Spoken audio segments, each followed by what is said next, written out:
Grace Matthews was the wife everyone wanted to be, devoted, elegant, generous. Her husband, Dr. Daniel Matthews, was the man everyone trusted. In the quiet town of Willow Bend, they were the couple that defined perfection. But when Daniel vanished, without a trace, and a nurse named Caroline Beckett disappeared just days later, the illusion shattered. What began as a missing persons case would unravel into a chilling tale of lies, obsession, and premeditated murder. Because beneath the flowers in Grace's perfect garden, something was buried. Something was buried, something more sinister than anyone could have imagined. This is the story of how a good wife became a calculating killer, and how two women's twisted love for the same man ended in death. This is the horrifying truth behind. Willow Bend was one of those towns that time seemed to have forgotten. Nestled between gentle hills and blanketed in trees that turned golden in the fall, it was the kind of place where everyone knew everyone. No crime, no secrets, or so it seemed. Among the modest homes and picket fences stood the Matthews residence, a two-story white colonial with deep green shutters, polished brass handles, and a flower garden Grace tended with obsessive care. The lawn was trimmed with precision, and wind chimes sang quietly in the breeze.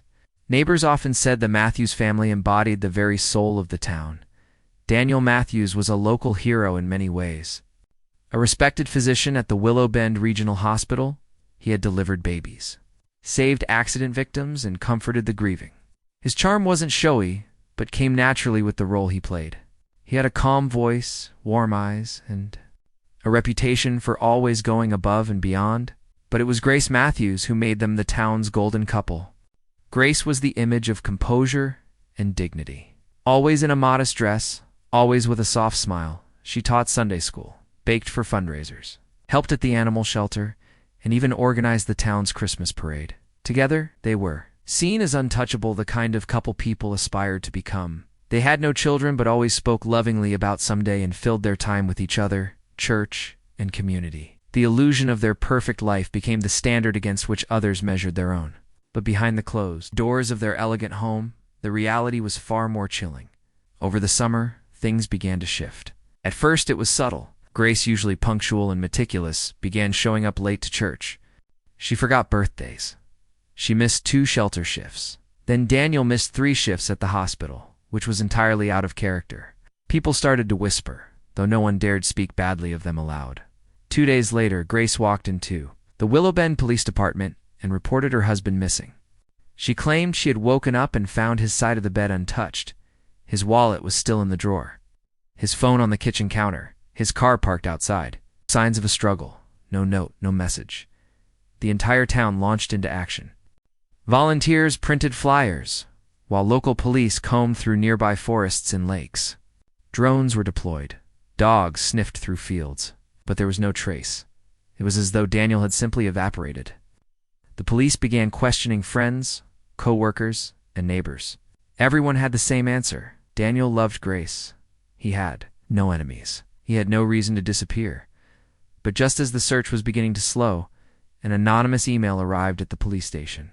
It read only, "Check the nurse. Her name is Caroline Beckett. The wife knows." The investigation took a new turn. Detectives started their search into the tip with quiet urgency. Caroline Beckett was a nurse who worked under Daniel's supervision. At Willow Bend Regional, she had no criminal record. 32 years old, unmarried, recently transferred from a hospital in a nearby county.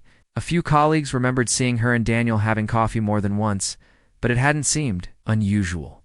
Doctors and nurses often shared breaks, but when they visited Caroline's apartment, they were met with silence. The lights were off. Mail overflowed from her mailbox. Her car, a silver Honda Civic, was parked outside, covered in dust and pollen. A neighbor reported not seeing her in over a week. Inside the apartment, the air was stale. The fridge contained spoiled milk and uneaten takeout. Drawers were left half open. In the bedroom, they found an empty suitcase thrown open on the bed, a purse filled with cosmetics and passport documents next to it. There was also a blood-stained towel in the laundry hamper, and underneath the bed a leather-bound journal. Entries were detailed. Carolyn wrote daily. The early pages were innocent, describing her new job, how she admired Daniel, and how kind he was to her. But within weeks, Her tone changed. Obsession took root. She wrote about secret meetings, how she knew he was unhappy at home, how he said he was trapped. She wrote about the pain of watching him pretend everything was fine. And then, one passage caught the detective's attention. She knows. I saw her watching me in the hospital a lot. She smiled at me like it was a game. If I disappear, it's because of her. Forensics later revealed the blood on the towel was Daniel's, and yet Caroline was nowhere to be found. Investigators returned to the Matthews home with a warrant. Grace was cooperative, but distant. Her house was pristine, but some things felt too perfect, like it had been staged. In the guest room, they noticed a lingering chemical odor. The furniture was recently replaced. Fresh paint covered a single wall. Under the floorboards, something small clinked when tapped. They pried them up and found it a men's wristwatch. Inscribed on the back were the words, "To Daniel, forever yours." See, it was now clear. Caroline and Daniel were more than co-workers. But the mystery deepened when soil samples near Grace's garden revealed blood. DNA tests matched Daniel. A search of the shed uncovered gardening tools covered in dried biological material. Still no body. The town was in shock. Grace, who had once cared for dying pets and elderly neighbors, was now the prime suspect in a potential murder. The Matthews backyard was a sanctuary. Lavender, tulips, and rose bushes bloomed in perfect harmony. A cobblestone path led to a wooden shed with lace curtains, but to the trained eye, the garden told a different story. Cadaver dogs led the way to a patch of disturbed soil beneath. A row of daffodils. The ground had recently been turned. The team excavated with caution. No body, but bones were found, fragments of ribs, a jawbone, and the upper arm. DNA confirmed Daniel's identity. Further lab analysis revealed traces of a powerful neurotoxin belladonna, the remaining bone marrow. The guest room yielded further evidence. In the waste bin, they recovered an empty bottle of an herbal supplement containing atropine, component found in belladonna. The room's air vents had been scrubbed with bleach. The mattress was unusually firm and brand new. With receipts showing it was purchased only a week before Daniel's disappearance, autopsy of the bones showed stress fractures, suggesting the body had been moved post-mortem. Experts theorized Daniel was poisoned slowly. The toxin caused hallucinations, muscle paralysis, and eventually death. The way the poison was administered suggested a long-term plan. Grace was arrested that evening. Media erupted. Willow Bend became a hotspot for reporters. Headlines called her the Angel of Death and Saint-Turned-Slayer, but just before the trial, a woman turned herself in to police in Nashville. It was Caroline. Caroline Beckett arrived with no lawyer. Pale, underweight, and shaking, she recounted. She claimed she hadn't murdered Daniel, but she had been there the night he died. She admitted to the affair, and how she believed Daniel would eventually leave Grace. She said that on the night in question, Daniel asked her to come to the Matthews home while Grace was supposedly out. He was drunk and belligerent. He told her it was over. Caroline panicked. In a fit of rage, she struck him with a wine bottle. He fell and didn't get up. Moments later, Grace arrived. But instead of calling for help, Grace observed the scene in silence. She told Caroline to leave, promising to take care of everything. Caroline did as she was told, too shocked to argue. In the following days, she tried to contact Daniel but got no answer. She assumed Grace had either helped or covered it up. Police were skeptical. Why would Grace clean the room, hide the body, and take all the risk? And why were the symptoms consistent with poisoning, not blunt force trauma? Caroline took a polygraph. Her answers were inconclusive, but her story caused prosecutors to hesitate. Was Grace a calculated killer, or just covering for her husband's mistress? Then came the discovery that ended the speculation. Behind Daniel's bookshelf, police found a locked compartment. Inside was a digital camera and a small SD card.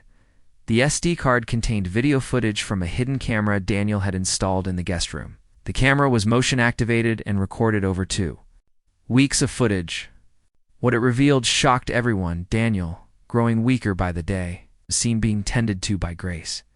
She brought him food, Antia, and sat with him for long hours. He cried out for help multiple times, each time more feebly than the last. Responded by gently stroking his hair or reading him scripture. The footage showed no violence, no panic, just cold patience. On one occasion, she opened a journal and began reading aloud, possibly from Caroline's diary, as if taunting him. Days passed. His condition worsened. He became bedridden, then unconscious. Finally, Grace closed his eyes and kissed his forehead. In this final clip, she wrapped him in bedsheets and dragged him down the hallway. Grace had orchestrated the murder slowly, methodically. The poisoning, the manipulation of Caroline, the planted evidence, it was all part of a master plan. In court, she refused to speak. Her lawyers argued insanity. The jury didn't buy it. Grace Matthews was sentenced to life in prison without parole. To this day, people in Willow Bend speak of the tragedy in hushed tones. The house still stands. The garden blooms each spring, and behind every petal, there are secrets buried deeper than any root.